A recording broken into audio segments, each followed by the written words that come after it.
If you're having trouble with your Grand Caravan blower motor only working on high or off, it's because the resistors have burned out and it's only getting full power because it's bypassing the resistors.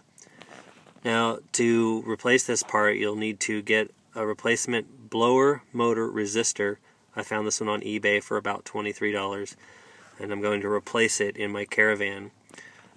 Behind the glove box, if you have your glove box, if you look here as I am, when you pull your glove box back, these tabs that go behind it normally stop it. Pull them down and let the glove box come down. And this is where your old unit is going to be. These two wires right here are in by clips. And be sure your heater hasn't been running in the past 15 minutes or so, because this unit gets very hot.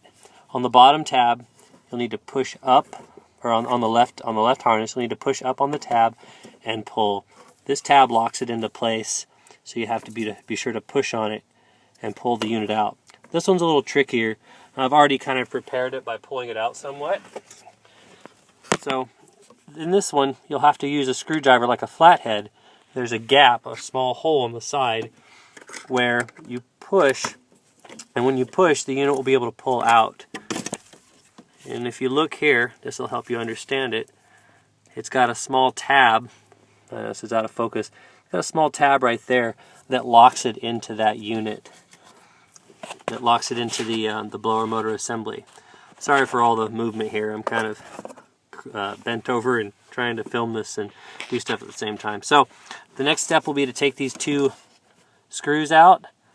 Just a moment. I'm going to go ahead and pause the camera for a moment and get that started. Alright, so this is a 5/16 head, at least on mine. I have an 02 Grand Caravan, and a 5/16 socket seems to do the trick. So once you've pulled that out, you'll get your old unit. Out. The old unit has a steel cage around it, and I guess that's just how they used to make them. The new one doesn't look anything like this.